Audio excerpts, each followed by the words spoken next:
Now let's work on this part right up here. I think what we need is just another cylinder. So let's once again go to the side view. Let's hit the Z key, go to wireframe, and I'll take that cursor and put it right here, generally in the center of where that cylinder is. You can also click and drag the cursor and drag it around to where you want. So I'll put that right there.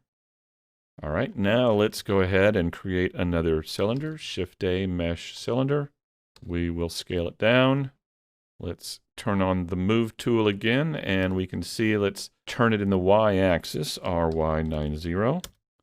And then let's get it down to size with the side view, and then let's scale it down to about right here. Now let's take a look at it in terms of a placement and the width. We might want to scale this in the X just a bit, move it back like this. So we're getting this piece right here, and it's kind of sticking out here. So now for this part here, what we could do is we could tab into edit mode. And once again, we could select these faces here with the C key, the circle select tool, and drag select those. And then what I'm going to do is just duplicate this off. I'll just press Shift D and press the X key and move it out just a bit. And then I'm going to extrude this. So I'll hit E and just pull this out like that. And it kind of looks like it's a little bit smaller. So let me just hover over this and press the L key to select only linked components there. And I'll scale that in just a bit. Maybe we could move it back a hair. There we go. And now let's work on that bolt. That bolt is really just a cylinder that only has 6 sides. So let's just do that. Let's select this point and move the cursor to it, Shift S2. And then we'll press Shift A, mesh cylinder.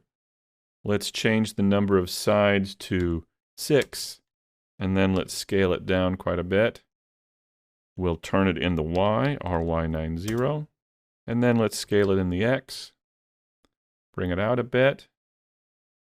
And how's that for size? That's really not too bad there. I think that could work okay. Let's turn it. I'll press RX and kind of spin it a bit so it isn't just exactly on axis. And then let's create a cylinder right in the center. In fact, what we could do is just select this one back here. I'll just hit the L key. And let's duplicate this, Shift DX. And then let's scale it down. And let's put it in here. There we go. Let's now smooth that. I can select this and right-click and shade smooth. And that's maybe a little too much. Let's turn on auto smooth here. Yeah, that smooths the sides without taking away the edges. And now there's that one little thing right down here. These little clips. Kind of looks like a flower almost. These little clips here. I think I'd like to do that. So let me once again move the cursor. I'll select this and just select that one point in the center and press Shift S2 to move the cursor to that. And then let's create a polygon plane, Shift A, mesh plane. Let's turn it in the y-axis, RY90. And I'll scale it down quite a bit. And then I'm going to move it into here, move it up like this. So it's kind of like that. There we go. Let's try that. And then I'll tab into edit mode. Let's press the 2 key to select that edge. And I think I'm just going to drag it up like this, scale it in, and then pull it back some like this.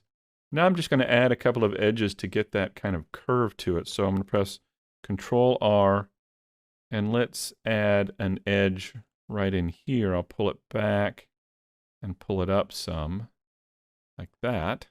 And then let's do the same here, and I'll pull it in like this. And maybe I'll take this down a little bit more. And then maybe, you know what, maybe these points, we could bevel these points. Because just like we have under the Edge menu, we've got bevel edges. Under the Vertex menu, we've got bevel vertices. So let's tab into object mode and let's apply the scale here. Control A, apply the scale. Once again, because the bevel tool is another one of those tools that uses the scale to run properly. So now, whereas the bevel edge tool here is Control B, the bevel vertex tool is Shift Control B. So let's do that. And then let's pull this out like this, scroll the mouse wheel, and there we have a curved edge there. All right. So now that we've got that, what let's do is let's just add the other three. So what we can do is move that origin to the 3D cursor that's still there in the center. So I'll come up here, change from median point to 3D cursor, and there we go. Now let's duplicate and rotate this. So let's press Shift D and enter, and then R90. There we go. And I can do that because I'm here in the right orthographic view. Otherwise, I'd have to press RX90. But let's press Shift D again, enter, R90. And one more time, R90. And there we go. Now let's take those and turn them just a bit like we did before with the bolt. I don't like things being perfectly on axis. Humans don't usually do things that way. So let's go back to the side view. I'll press R and just kind of turn it just a little bit like that. There we go. All right, so now before we mirror them over to the other side, let me take a look at this from the front. And do we need to angle this at all? We could. Let me change the pivot point back to median. Oh, and just like we can change this menu with the comma key, here we can change this menu with the period key right here.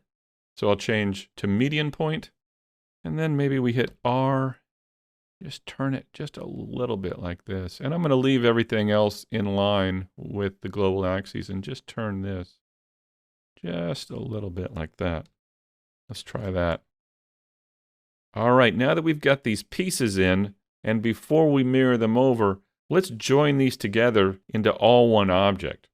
And when we do that, when we join pieces together, we need to make sure that all of the modifiers are the same or they've been applied. So the one object we have a modifier on is this one. If we come over to the modifiers panel, we still have a solidify modifier on this. So let's go ahead and apply this here.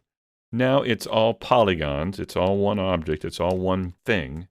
And all the other things, all the other objects here do not have a modifier at all. So all of the modifier stacks are the same now. Therefore, we can go through and select everything. I'll just go through and select all of these pieces, this and this, and now let's join them together. And to do that, we can come up here to Object and Join, or press Control J. So Control J, and there we go. Now, when we did that, the smoothing kind of got a little weird here. And that's because we didn't have Auto Smooth turned on for all of the objects. If we click here, we can turn that back on.